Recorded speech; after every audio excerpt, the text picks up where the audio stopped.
Well, who's on first? Yeah. Go ahead and talk. Who? The guy on first. Who? The guy playing first base. Who? The guy on first. Who is on first? What are you asking me for? I'm asking you.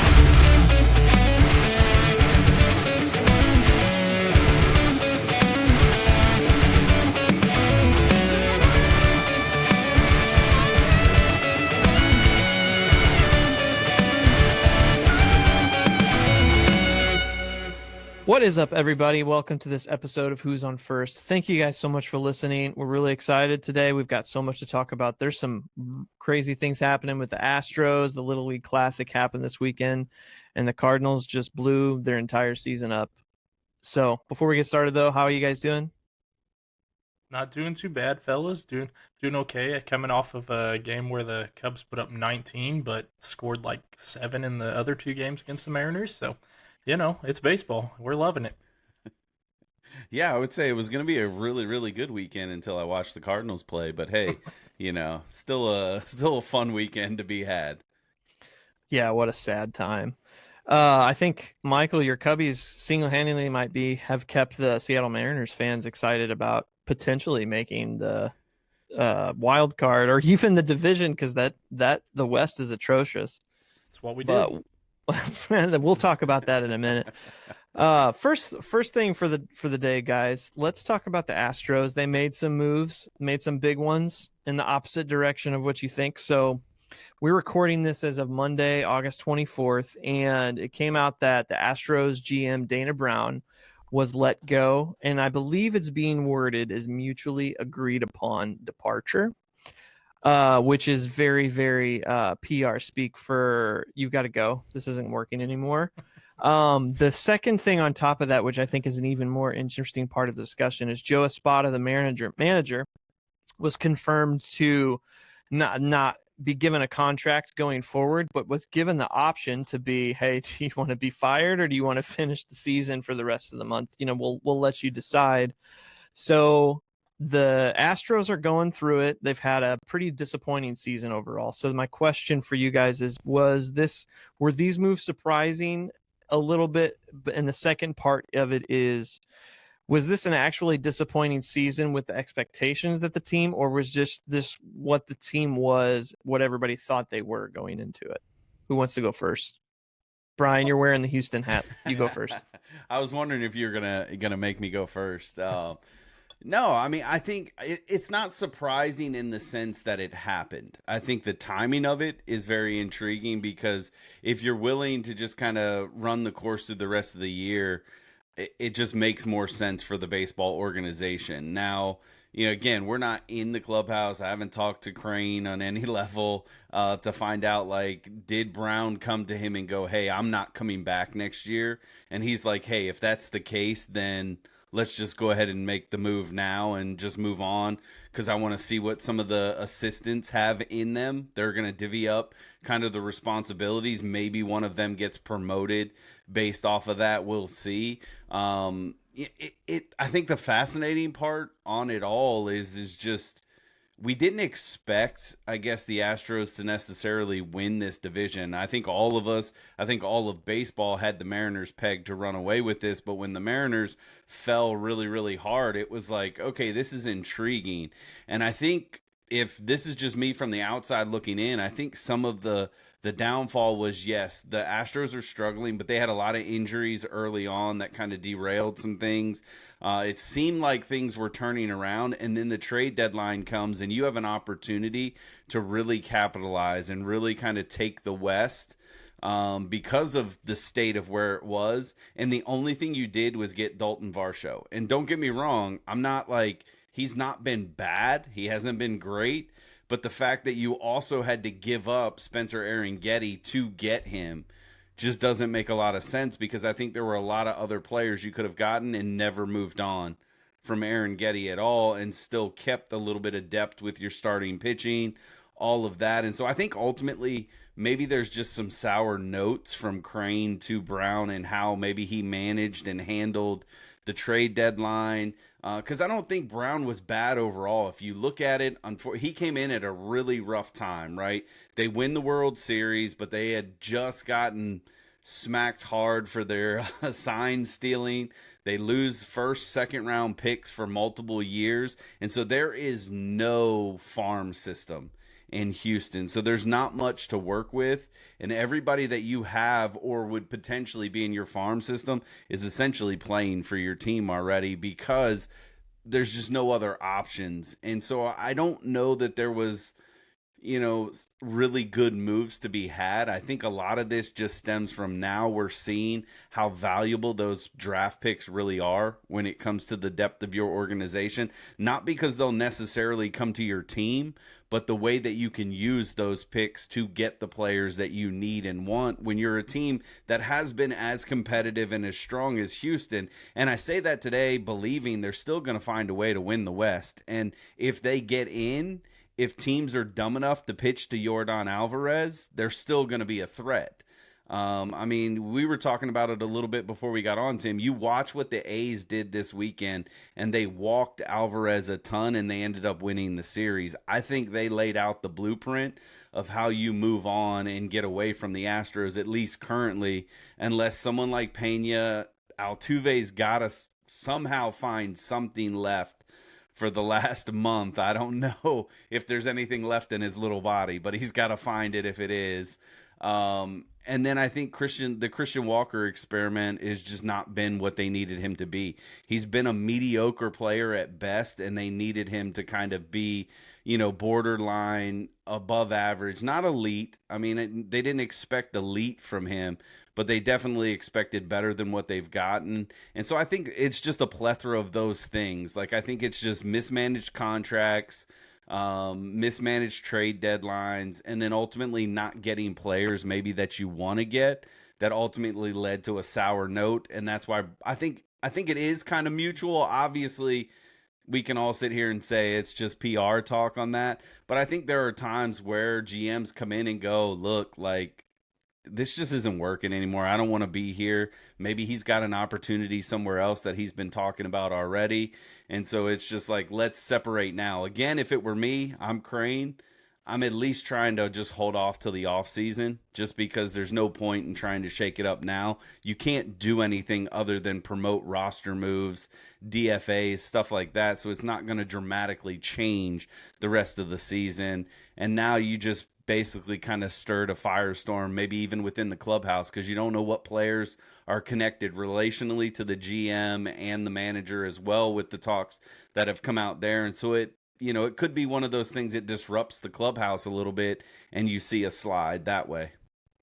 Yeah, I guess what I would add to that is, listening to the Cubs podcast a few weeks back with Theo Epstein. One thing he kind of talked about when he was with Boston and Chicago, he comes in with the mindset of he's only going to be somewhere X amount of years.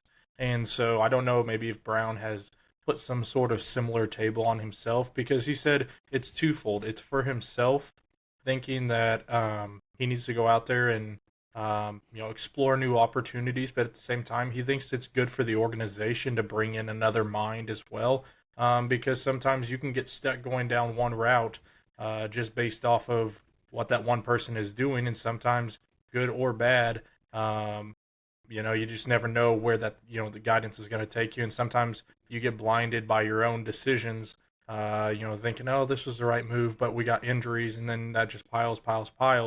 Whereas if you brought in a different mind, maybe they look at players differently. And, I kind of look at the Cardinals, honestly, off of that, because how many years did you sit there with Mozeliak, and you're like, we're competitive, but we're not winning. We're not advancing within the playoffs, things like that. And maybe that similar mindset is being taken with Dana Brown that Epstein had. Maybe he had come to him, like you said, and it's like, end of the year, this is going to be it for me. Like, it's time for me to move on. I know it's time, for you guys to probably feel the same way. I guess the weird thing, like you said, Brian, is just the timing of it all, and then the added having the manager, that piece being included in it. It just feels like really odd timing for that, because like you said, they're right in the hunt. It's not like we're sitting here talking, well, they're kind of in the hunt. Like, they're currently leading the division, and right now there's nobody in the AL where I'm going, 100% putting all my money on that horse. It's like you get in, you might have a shot. Like realistically, on the you just get hot. Jordan, for whatever reason, people pitch to him, or like you said, a couple of those other guys, like Altuve's got a million home runs in his postseason, history. So that guy at any point could, find a stroke anytime, or maybe a guy like Cam Smith heats up or anything like that. So the timing's really questionable for me, just because they are in it. If they were sitting, kind of like where Kansas City's at, where we're going, this was a complete and utter failure. Not really sure what happened this season, but it just didn't work. Okay, I could see where you'd move on from a guy like right now. Maybe start pitching ideas around with other people, but a team that's in the playoff hunt, where, like you said, Brian, they don't have a farm system. Like it really is. They got to win right now, and then they're going to have to tear it down at least for a couple years. It's kind of weird to make a move like this right now. Who knows? I mean, there's one of those things that maybe the Astros thought they had higher expectations than what we did. And looking in, if Correa plays all year, maybe this team looks different. If a couple of these pitchers don't go down, Hunter Brown was unbelievable last year, but he had to miss a good portion of the first part of the season. Like a guy like that's not missing. Maybe this team does run away with the West, and we're looking at this team much differently. But I just really question the timing on this piece, because I don't, especially the manager, like GM, whatever, but telling the team that basically your coach is up against it, and he's gone into the year regardless. What makes them want to go listen to this guy? Pitch, hey guys, we're right in the hunt. September, this is our month. We got to get it figured out. Like a lot of these guys are just sitting here going, I got a contract. That's all I'm playing for. Like I don't even care. Like this team's probably getting torn down anyways. I'm probably on my way out. Not really an inspiring speech when the coach is going, well, I'm looking for a job here in 30 days, so please play well, but I've already got my foot out the door too. So, yeah, it's really weird timing, but overall, I get the decision to make the moves that they are. Also, really intrigued to see who will fill those two positions, because it's going to be an interesting couple years. It's probably going to look a lot like what they had to do back prior to Altuve and all those boys. Obviously, you can't do quite what they did during that time, because they were one of those teams that was willing to just forfeit a couple years, and it worked out big time for them. I mean, they made some unbelievable draft decisions, a couple good trades here or there, and all of a sudden they were an absolute juggernaut that nobody wanted to play in the playoffs or regular season, of course, but getting Garrett Cole and Justin Verlander, those were just icing on the cake for them at that point. So, yeah, it's weird timing, but it's gonna probably pay off in the long run. It's just gonna be interesting to see how they replace those guys. Yeah, so all valid points and good points. I really like that mention of Theo Epstein and how, like, in this business, those seats are very revolving doors. It's very unheard of for most organizations to have tenured people like John Mozeliak, for instance, or even like Cashman with the Yankees, Torey Lovello as a manager for Arizona, Dave Roberts in Los Angeles. Like it's pretty odd for that. Now, I think there's two things, like constantly rotating positions is just pretty toxic, but then finding someone staying too long is not good for the organization either, depending on how you handle it. The weirdest part for me with those two positions is Espada being given the choice to stay. Like we all know that usually a GM firing or a manager firing is like somebody's got to sit on the stake and just take it for the team, even though it's not their fault. Usually it's the GM firing the manager, even though it's not the manager's fault. Now, the GM got fired in this case, but they want to get rid of the manager, or at least more so, they're not going to bring him back. But I feel like it'd be more advantageous for the team and the run they're on to get rid of the manager too and let the bench coach take over in this case, which is normally what happens. Omar Lopez, who's the bench coach, just won the WBC with Venezuela. So, he spent time doing that, and he's already got a history with the team. That part is just weird. Like, this team has a chance to win just because the West is that bad.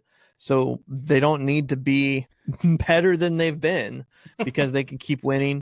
But so like, why not get rid of the manager and just, hey guys, we're done with this. It's time to go. Omar is going to take it over because he can, and obviously he's been with the team.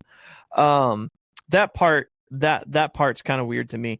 But again, just going with Houston, I kind of compare them to the Cubs a little bit. Maybe it's not fair, but like the amount of injuries that the pitching staff has been hit with, the Cubs have managed to just figure out and stay alive. Both of the offenses are pretty good. Like if you look at the American League, Houston is 5th place with WRC plus.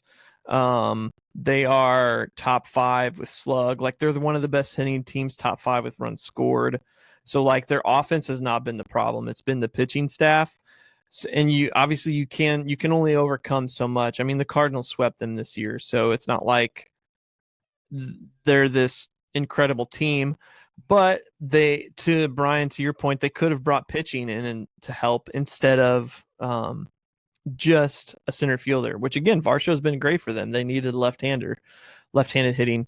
But I think, I don't know. Secondary question to go along with this: if you look at the wild card and playoff picture, at least in the American League point of view, the Rangers, the Mariners, the Astros, I think probably those 3 are in the West. If the Astros make it, what team in the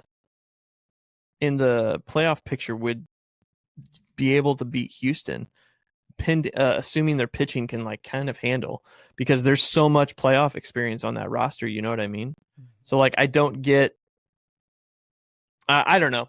I get the move, but at the same time, the manager staying for me is kind of strange, because it's just like, hey, we want to go. We love this guy. He's been great, but yeah, we need to move. So let's do this. Yeah, I mean, I agree. Like that is what makes it so odd. It's like if you're going to clean house, clean house. I mean, we saw what the Angels did. I mean, given obviously their situation, they're not sniffing the playoffs by any chance. Michael, I think you said it best a few episodes back. They're like 2 years away from being 2 years away. So it's like, it's still that process.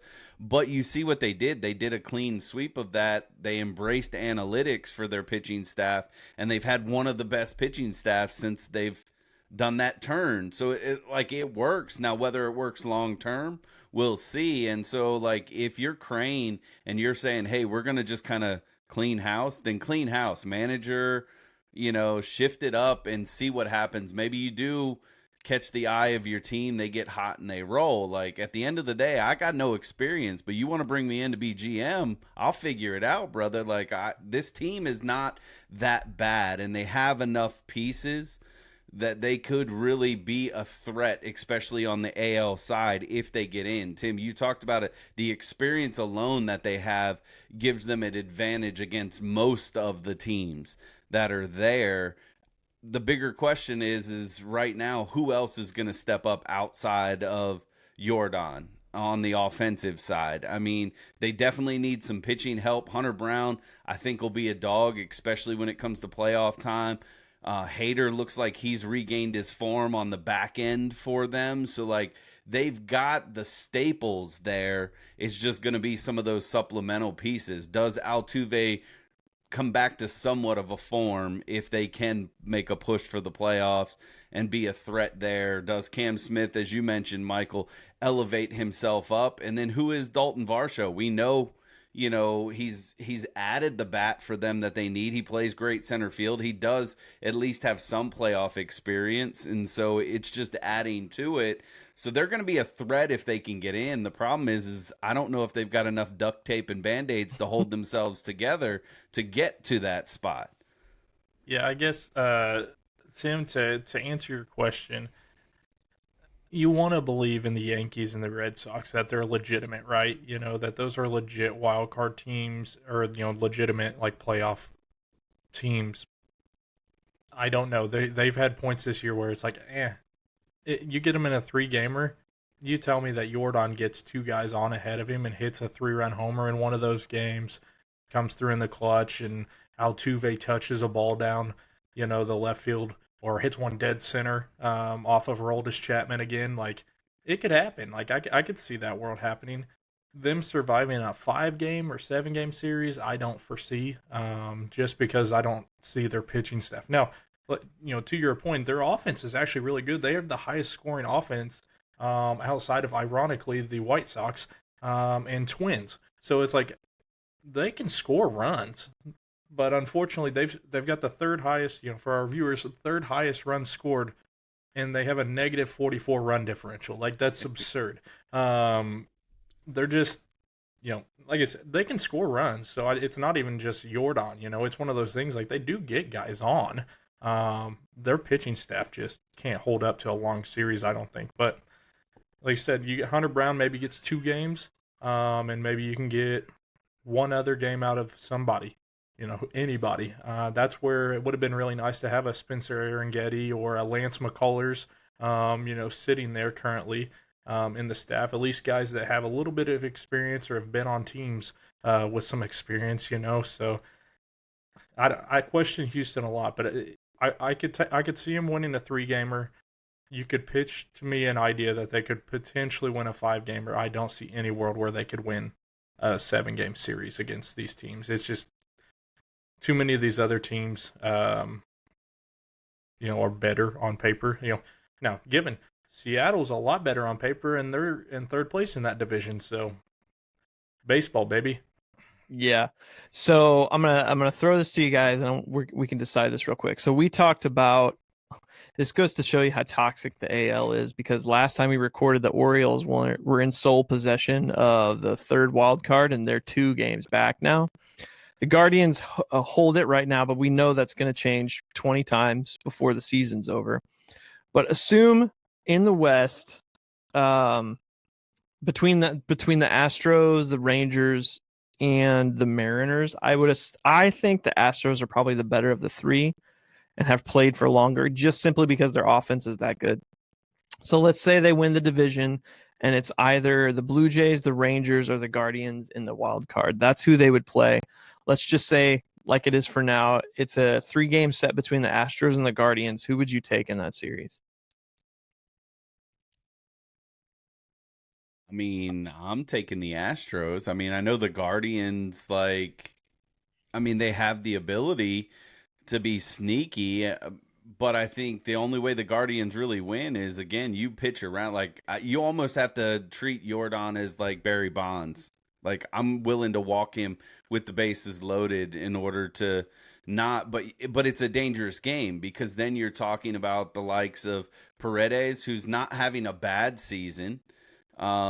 One swing of the bat could potentially blow open a game on you when you do that. Like, you put yourself in a very dangerous situation. And outside of 1 to 2 pitchers on Cleveland, I don't know that I trust their pitching staff much more. I mean, again, we look at who they are. They have a lot of experience too when it comes to postseason, but they don't have a lot of deep experience in the postseason.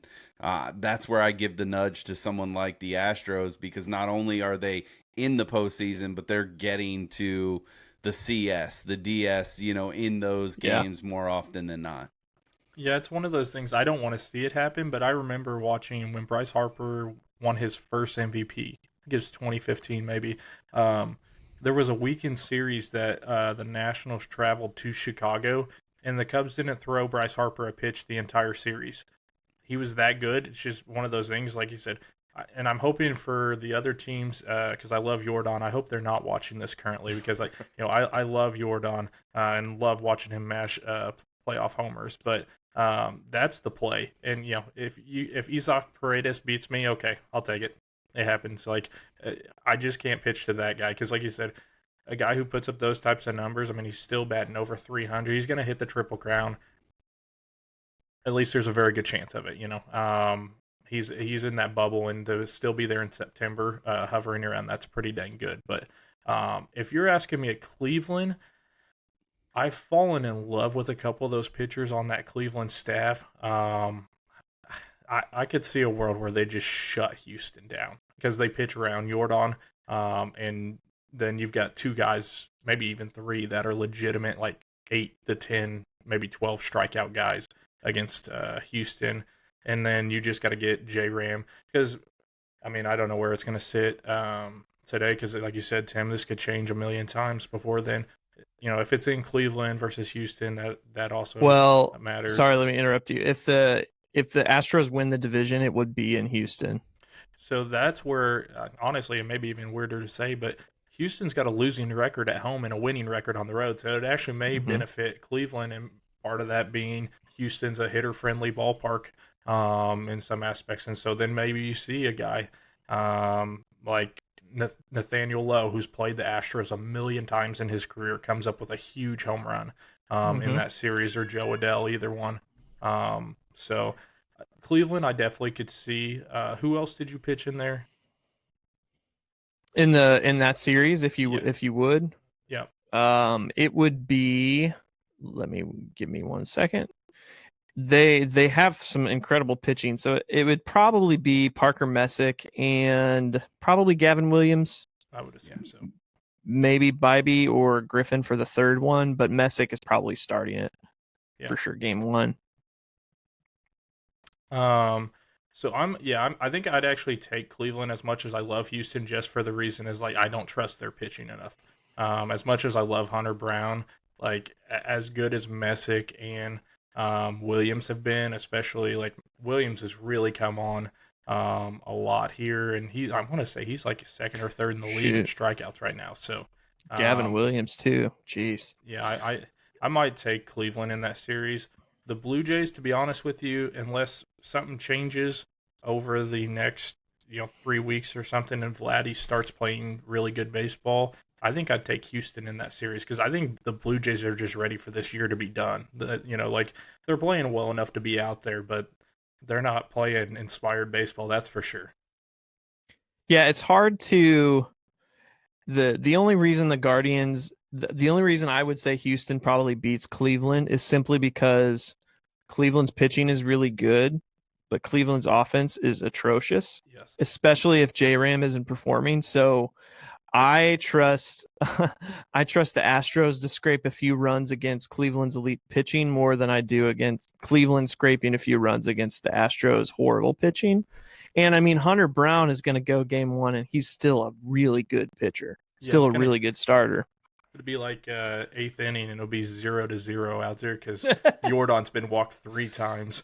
Yeah, I think if Houston wants to do something, I think Altuve's got to show up. Just like Brian said, I think Jordan needs protection of some sort. Pena's having a decent season. Paredes is having a decent season, but Altuve's got to show up in Altuve form, and that's the reason they're paying him to do it. But because the AL is that bad, it wouldn't surprise me that Houston gets the DS. You know what I mean? Like they can beat the Rangers because the Rangers just can't score. And again, I trust at the Astros offense over all of these good to decent pitching staff. So it's going to be a weird month of September in the American. I mean, it's been a weird 6 months in the American League, so it's not surprising, but we were talking about the GM being fired, and here we are talking about the wild card. Just following suit. Right. Yeah. All right, let's move on because we could sit on that forever. Let's talk about the Little League Classic that happened. This would have happened Sunday, which would have been the 23rd, between Atlanta and Milwaukee. Did you guys get a chance to catch it? What did you think? I think it's always a blast. Personally, I love listening to the interview with the Little Leaguers is always a lot of fun. And 2, I think it's really cool. The MLB guys, coming out, sitting down with the players, interviewing them, doing the autographs, all that jazz. There's a lot of years where you see those guys as much, as the teams probably hate to see it. You'll see them get out there on the hill with them and go down, the slide down the hill and whatnot. So I think it's always great. And then you get 2 really great ball clubs facing one another.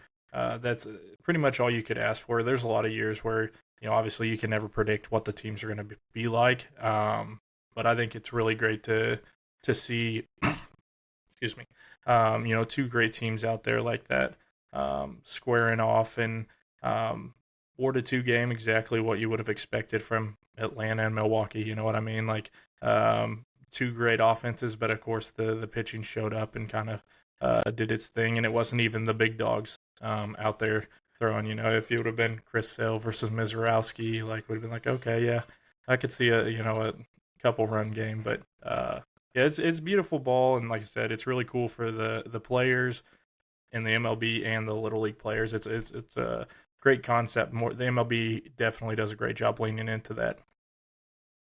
Yeah, to me, I think again, same thing. I won't belabor the point. I mean, it's fun to watch. It's engaging to watch. I think the interviews in between, like even Chris Sale coming into the booth with them on ESPN and having that conversation and talking about it and allowing some of the kids to ask questions. And I sent you guys a clip of it when one of the young men met the Miz, and he basically told him to just throw middle and pray, and Sale's response was, well, when you can throw 104 105, that's pretty good advice, but if you can't, don't throw it middle.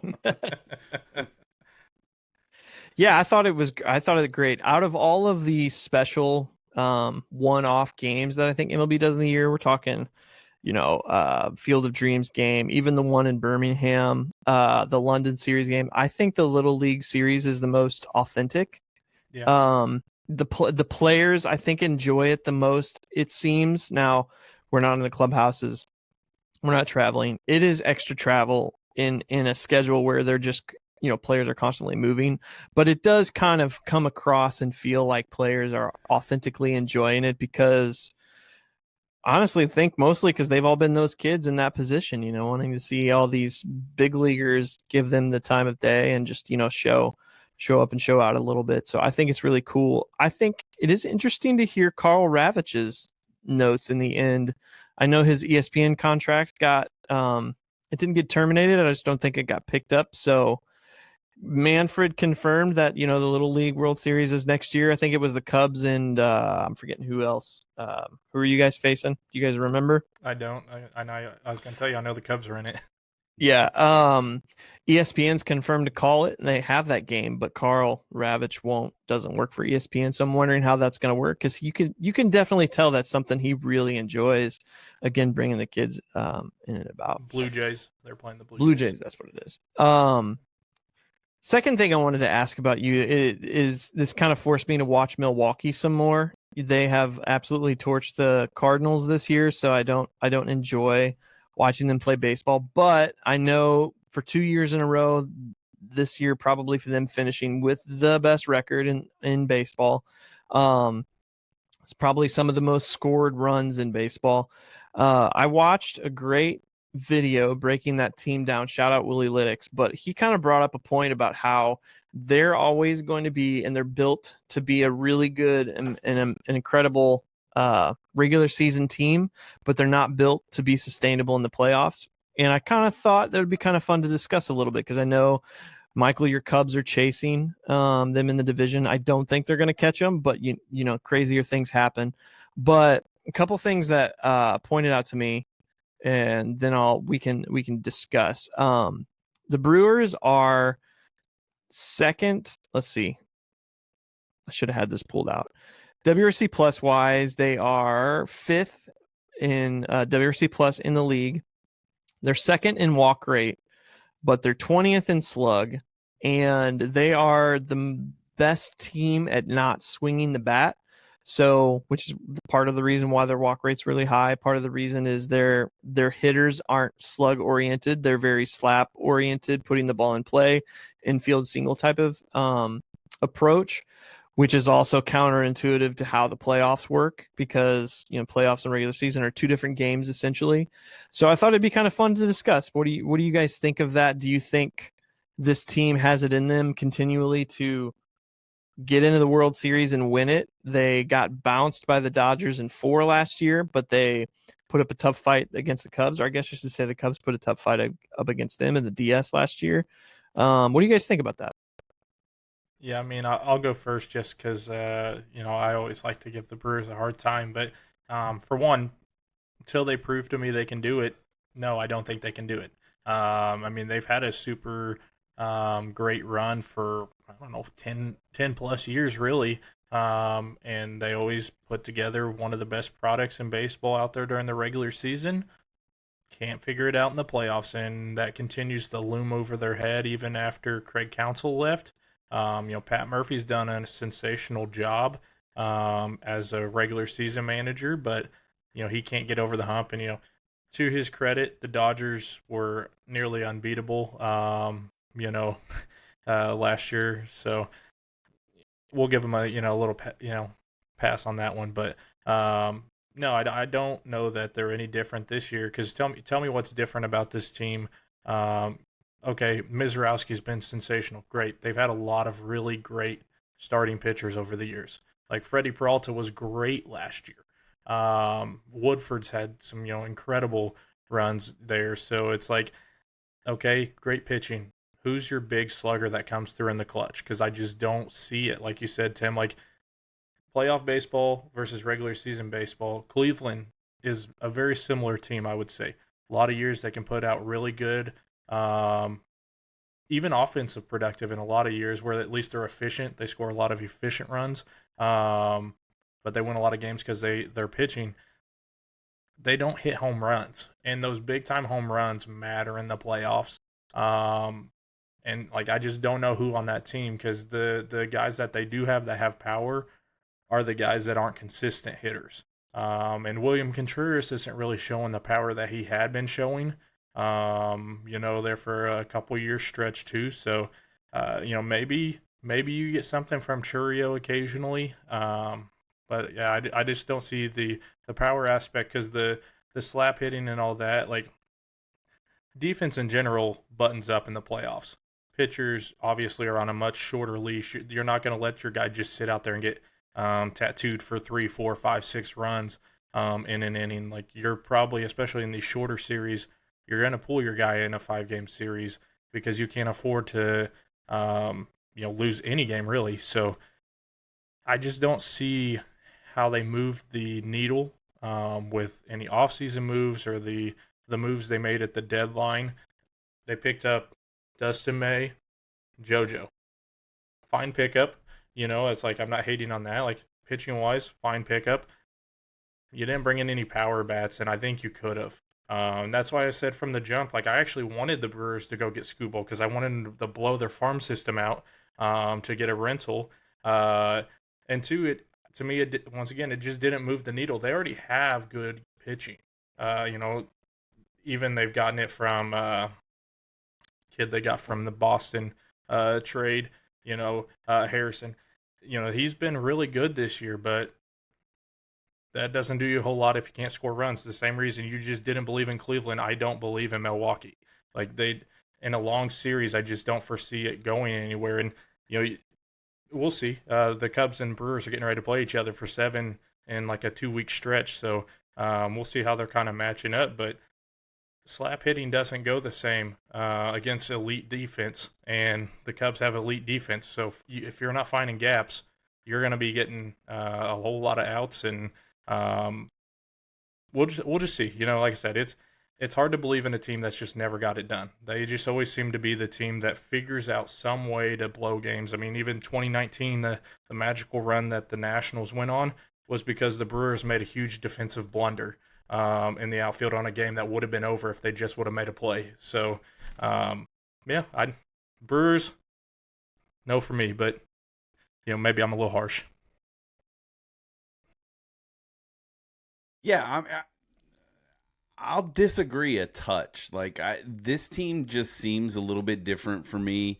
I think in the manner of simply this, I think their pitching is actually better than what it's been because of the depth that they have.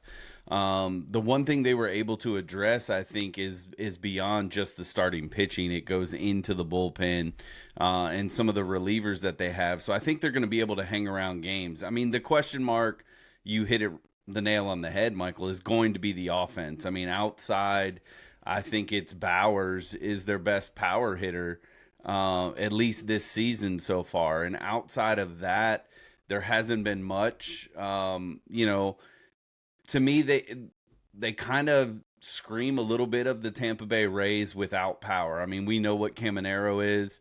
I mean, we know what Diaz can be for them. So, like, they have at least that one swing, bat changing type of thing. It'll be interesting to watch for me, at least this last month, if some of their players get hot, because Contreras does have the profile to have power. Now, he's obviously not showing that. And so there's probably some concern on that side of it.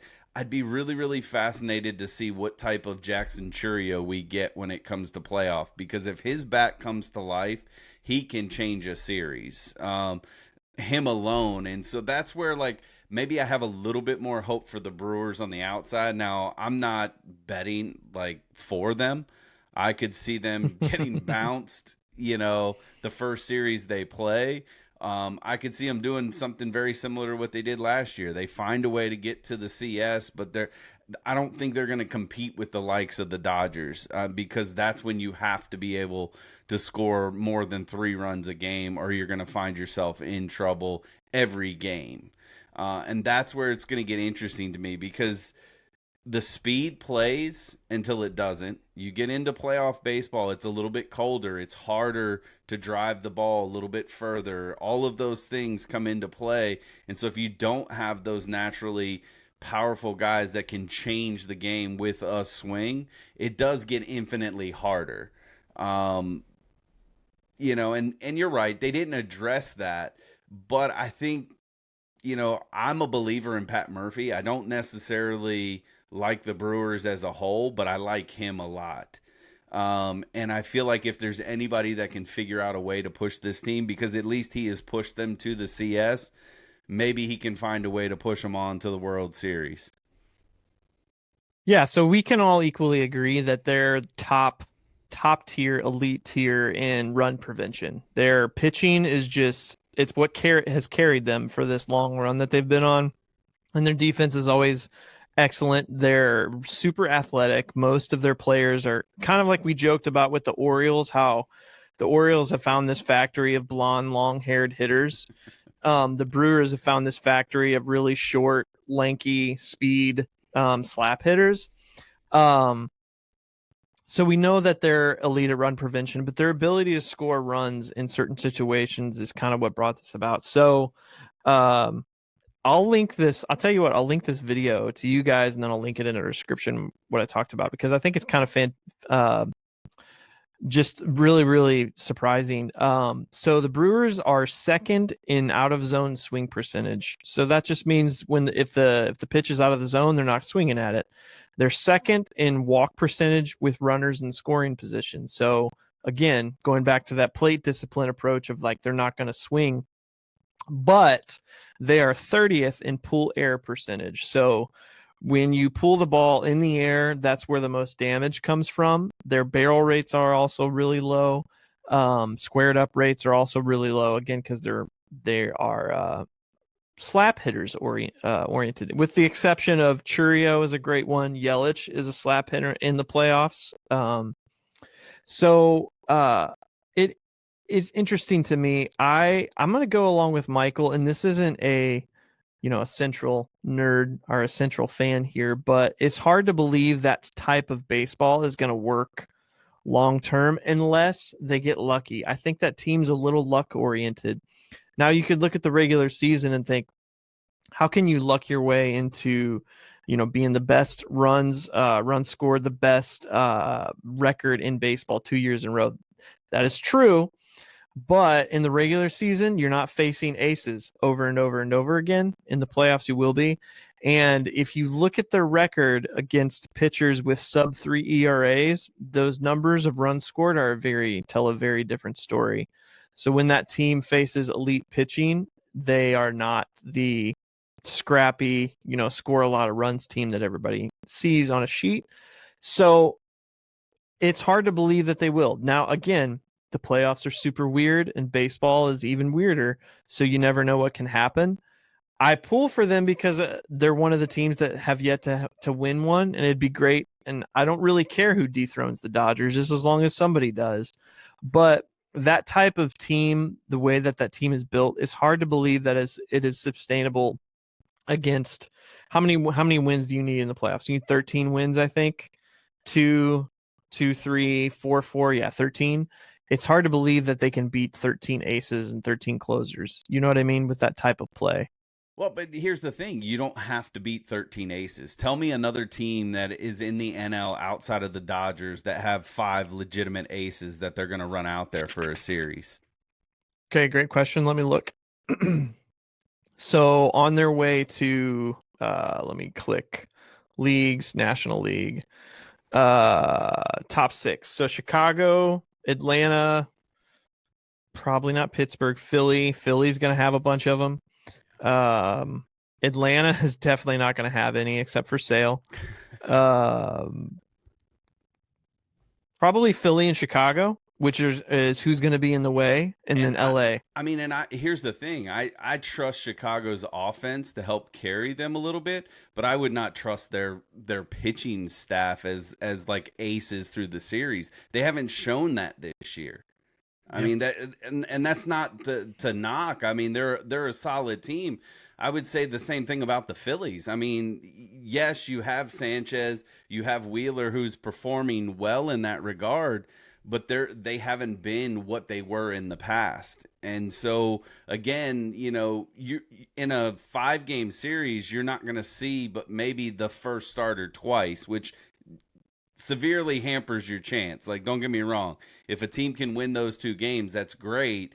But that means that the Brewers are pushing you to the extent of the series in order to see them twice. Now, when it comes to the 7-game series, it's a little bit different. Yeah.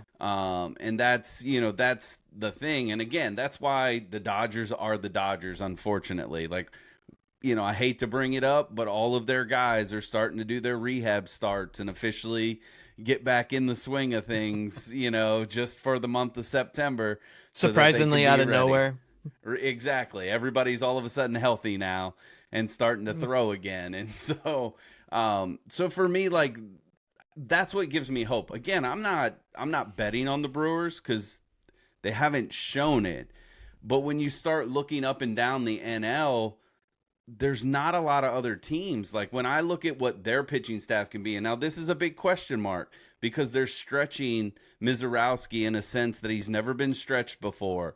I would say the same thing about Harrison. We don't know what Dustin May is going to be in the playoffs for them. I mean, there's a lot of questions to their pitching staff as well, as far as on the starter side of things. But hypothetically, if we get the Miz that we've seen for the majority of the season, I don't care who you throw against him. That game is going to come down to just one swing of the bat. And now, again, that goes against the Brewers, but not by much, because not many people have touched the 104. So it's going to be hard to hit out, and then I would say the same thing about Harrison. You've got Harrison going little less streaky in the sense of, he's been dominant. He's had moments of dominance, but he hasn't been dominant since he's been a Brewer. But again, then you start going to their bullpen. When you look at Ashby, you look at Uribe, McGill, all of those guys that they have on the back end, you're not going to necessarily have to see someone like Harrison but twice through the lineup. And as long as he can be pretty good with that, you're going to see a different starter or a different reliever from that point forward, which to me, there's an advantage to that. I go back to the days of Cleveland when they had that run where their starters were only pitching 4 innings, and then it was on to the bullpen all throughout that playoff series, and they didn't score a lot of runs, but they found ways to win the game because of what they were able to do with their pitching staff. And the Brewers have kind of set themselves in that same place. Now, again, I'm with you. I want anybody that wants to show up on the NL side to somehow figure out how to beat the Dodgers. I mean, at this point, I might even swing a little bit to Chicago beating the Dodgers just because I'm tired of seeing the Dodgers. But, I'm just not willing, I'm not willing to write the Brewers off just yet, because you had the best record in baseball last year. You went to the CS. You didn't get it done. And now you're back again with the best record in baseball once again. maybe there's a little bit more to this, with time on their side to see. So my one argument, because I think the Cleveland, the 14, 15, 16, 17 Cleveland is a really good comp. My one argument would be Cleveland's hitters at that time were much more slug oriented. Like all of them have 450 to 500 slug for the season. And then plus in the playoff picture, the clutch slug hits, to your point. Because the pitching and the defense, that very, very built the same. And that's my argument a little bit, is the Brewers aren't built around slug whatsoever, except for Churio and Yelich, which Yelich has playoff problems. But Cleveland was. Michael, I'm sorry, I didn't mean to cut you off. You're good, brother. No, well, first off, just for the viewers, I am a certified Brewer hater, so like Brian's being nice. I'm a hater, but you also, and I guess where my point of view comes from, like I looked at last year's, they did get to the CS, but it took them 5 games to beat a Cubs team that was limping going into the playoffs. And if it wasn't for a bad decision on Craig Counsell's to throw Shota in game 1 or Matt Boyd, one of the two, I forget which one, started, and they got absolutely blown up. If they would have given them the next game, probably ends a little differently, especially since the Cubs were able to extend it out. And obviously Kyle Tucker, being Kyle Tucker down the stretch, couldn't figure anything out. It was what it was, but this Cubs team is significantly better offensively than last year's team, and they took them to 5 games. And I would argue this year's pitching staff is better, even with the injuries that we've had, and we have guys coming back. Not the same as the Dodgers, but we do have guys coming back, coming into things too. So it's like, it's kind of a cautionary tale, I guess, for me, is like, yes, they did advance further on a technicality, but they didn't do anything when they got there. And like I said, maybe they just need to get over that hump or whatever. Maybe that's what they needed, but I still find it hard to believe in this team being different than what they have been, just because it looks like a whole lot of the similar names, similar production. Like I said, the kid's been unbelievable. I'm not going to argue that. Like, he's been unbelievable, but he did have a 3 or 4 game stretch where he got hit like nobody's business. A month and a half ago or something. And so, like, if you can't pencil him in as an automatic win, and now you're going to have to push that on Harrison as a young guy who is really, trying to work through things still himself, that's a lot of pressure. And, if I remember correctly, last year, Murphy relied very heavily on Aaron Ashby and Trevor McGill in Uribe came in a little bit, but really on McGill and Ashby a ton in the playoffs. And don't get me wrong, you can get away with it sometimes, but they've both pitched quite a bit also throughout this year already. Anytime they get into a tighter game, those guys are going out there. So it's like, you do have to wonder, do they overuse these arms? And, like I said, especially in like a longer series, we saw it in 2016, as unbelievable as, and I will say this, like, these guys have been really good. They weren't Andrew Miller and Shaw and those guys electric good on the back end of a staff. They've been really good, but they're not that good. And those guys wore out. So to believe that these guys are going to be able to go through Chicago, Atlanta, Philly, the Dodgers, I have a hard time believing that, especially because, like I said, you're going to be able to throw starter, and then for the last 4 innings for the Dodgers, throw another starter out there if you want to. Okay, so I another question to tackle because this is really fun. So, Michael, I'm going to pull you out of this conversation slightly for certain parts because I think I don't think you could be unbiased about it because it involves your Cubs. Yep. So I think the National League playoff bracket is pretty close to being set and final. The only difference would be Philly and Atlanta. Are they going to teeter back and forth? Can Philly actually take the division from them, or Atlanta keep it? We're going to assume that the picture stays the same. I think there might be a wild card pretender that might throw the Padres out of it, but at the same time, I can see the Padres sticking around. So if that's the case, the Brewers and the Dodgers get the bye. So the two wild card pictures are going to be Atlanta versus San Diego and Chicago versus Philly. So Brian, I'm going to ask you and Michael, you're out of this question. In a wild card game, Chicago versus Philly, who wins? I mean, if I'm looking at this year, I would Yes. give the nod to Chicago, obviously, just because I think their offense is that good.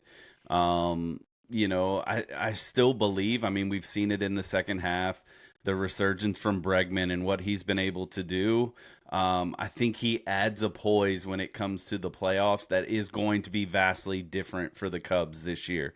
And so what I'm seeing with Philly is very, very streaky. They get on these runs. Obviously, they made the massive run to put themselves in this position, and then they seem to fall off.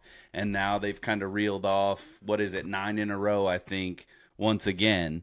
That's actually putting them in contention potentially for the East. And it's crazy to me because I think, I think it'll be a great series. Like, that would probably be one of the best series to start with, I think, in a really long time, because you have Schwarber obviously there, potentially having to come back to Chicago and play in that dynamic. And we know what he does on the big stage. And seeing both of those offenses really attack each other, like, I could legitimately see that being like a 12-11 baseball game, that just happens in the playoffs.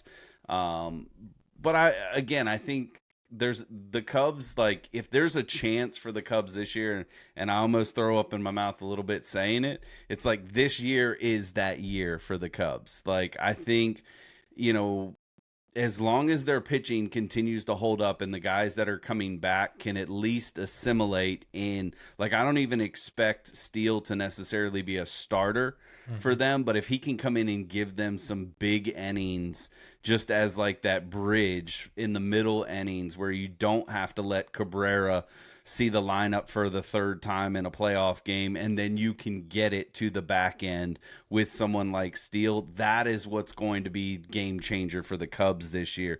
We know their offense is going to be there. As long as PCA doesn't slump going into the playoffs, because he is that driving force now for the team, I think you're going to see this team be electric. Now, again, does that mean that they get past the Dodgers? I don't know, because that pitching is disgusting. Okay, well, hold on. It gets to that. We're gonna get there.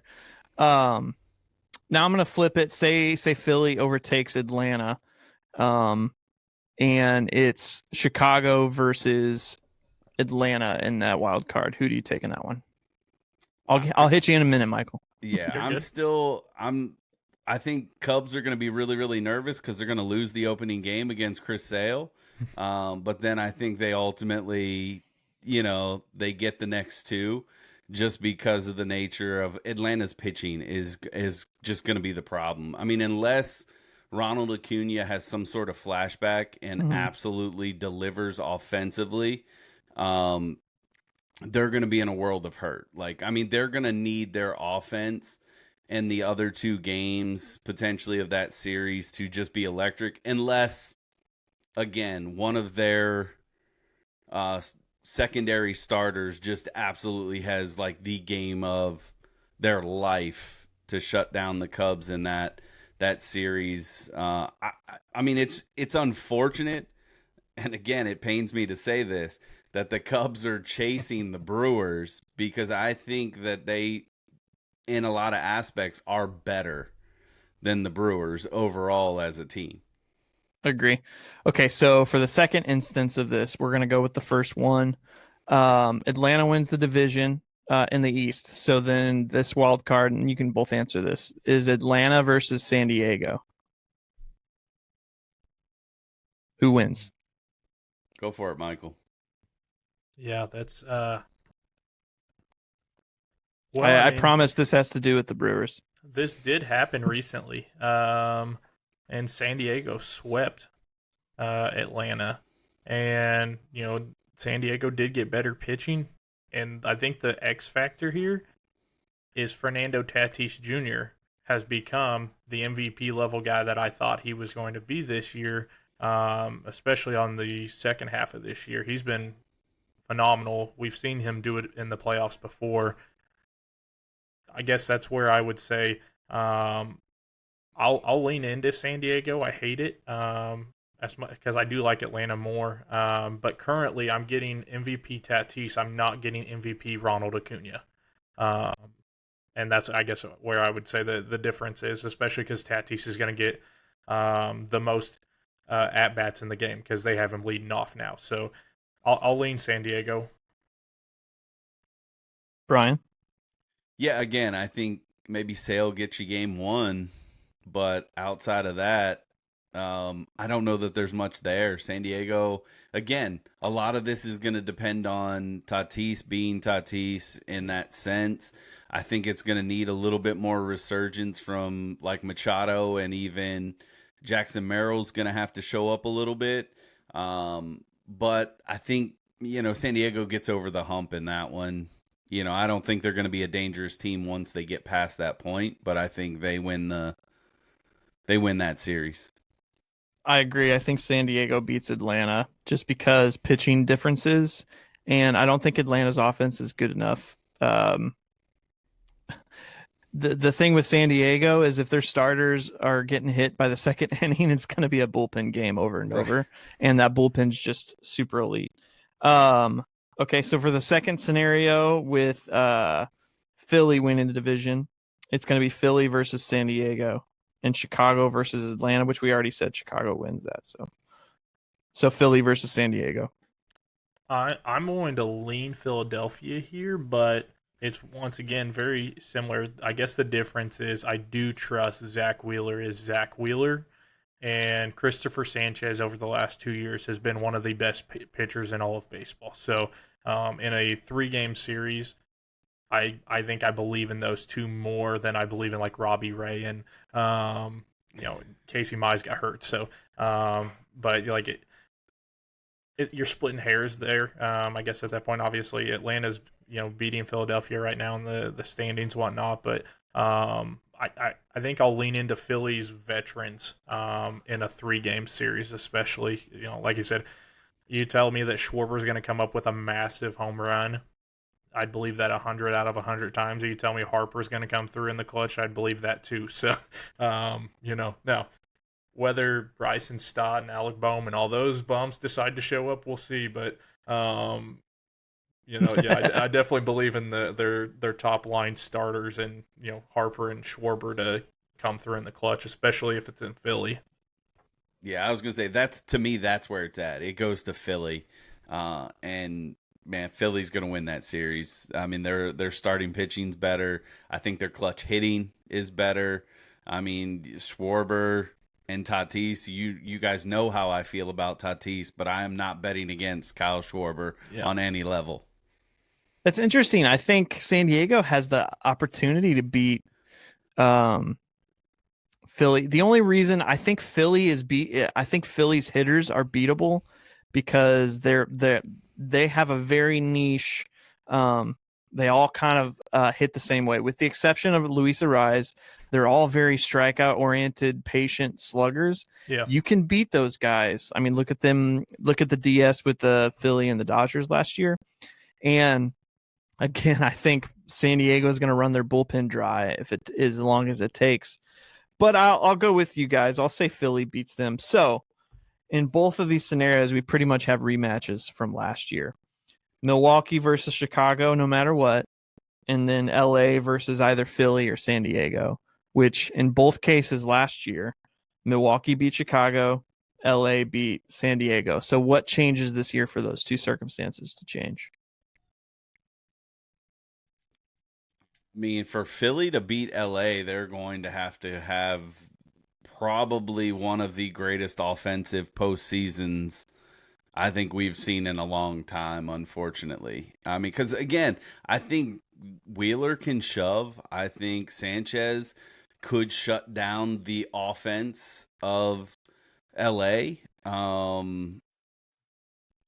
It's just, can they score any runs? I mean, that's going to be the biggest thing. I mean, it's one thing to say, hey, we can keep the Dodgers to scoring 3 runs, but can you score 4? Yeah. Is the question when it comes to that. Now, the one thing the Dodgers have seemingly struggled with this year is the back end.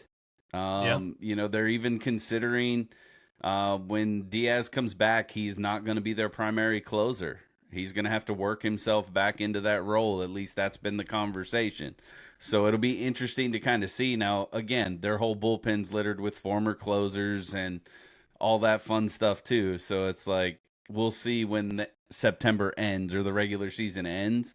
And then on the flip side, like I know I gave clout to the Brewers all the way, but like I said a moment ago, if the Cubs are gonna at least get to the CS, this is the year they have to do it.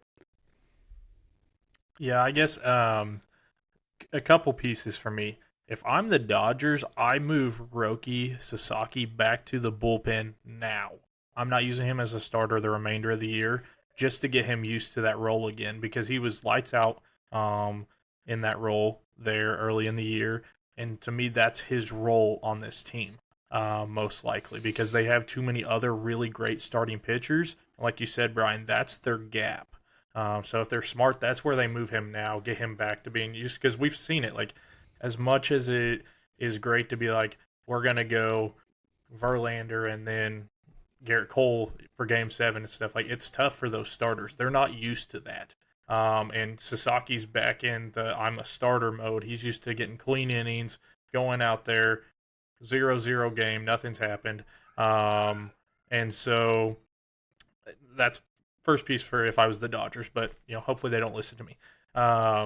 Like you said, to me, for Philly to do it, they're going to have multiple guys come alive. Like I said, Harper, Schwarber, definitely can see it, but you have to have more than just those 2 guys contributing for them to be able to go on this type of run that they're going to have to go on. And you can't lose Wheeler or Sanchez either one of the games that they throw in that series. Maybe you get lucky, Painter throws a great game, or maybe you get lucky and their other fella gets a win. But you can't lose either one of the games that Wheeler and Sanchez are throwing, which is saying a lot because you're going to be going up against Yamamoto most likely and probably Skubal. So you got to figure it out. And that's if I'm the Dodgers, I would not throw Blake Snell there, ironically, because I think he's too good as a 3 to be in there. But they've got a luxury of being able to just throw all these guys. So they could, and they could get away with it. But I guess the other thing that's different is I don't know that Yamamoto can go on the type of run he did last year, which helped out their bullpen drastically because they could just lean on that dude to throw 7-8 innings, no problem. And as we saw in the World Series, that dude could go and throw 100 more innings the next day, which is unbelievable. But I don't see Philly doing that. It's just hard to believe in this team. Like I said, could they do it? Yeah, technically they have the talent, but I don't see it. Chicago, obviously, I do think they have it.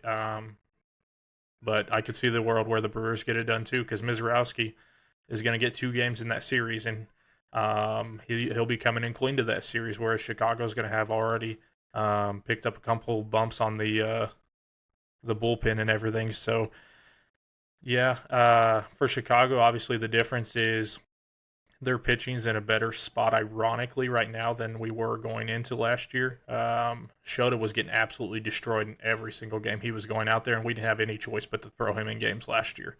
I mean, he was giving up 3 or 4 home runs a game by the end of the year, so much that he didn't even get his player option picked up from the Cubs, and it wasn't an absurd amount. So the big piece is going to be how the Cubs pitchers that are transitioning in come back, because they have Ben Brown coming back right now, Daniel Palencia is coming back, Cabrera's coming back, Shelby Miller just started pitching, which I think he's going to be a really nice piece to be able to add in here. And the good of the bad for the Cubs is because Palencia's missed so much this year, Jacob Webb's had to move into a closer role, and he's been unhittable for most of this season. So they have a second arm back there that they did not have last year. So Obviously I'm going to lean Chicago, but of course I don't think Milwaukee's a slouch by any means, and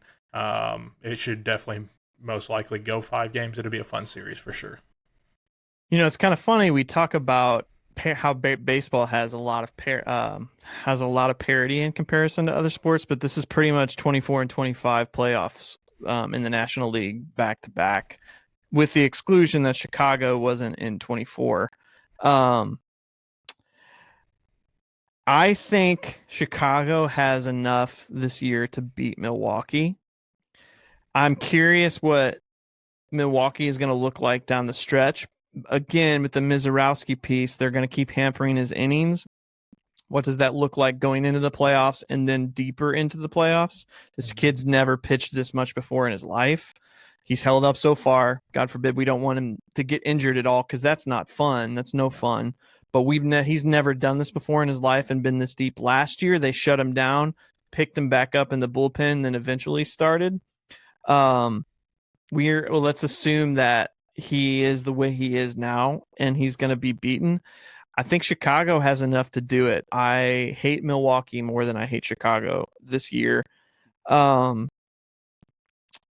It's really hard to pick against a CS of Milwaukee and the Dodgers again. And if it repeats, I don't see Milwaukee beating the Dodgers.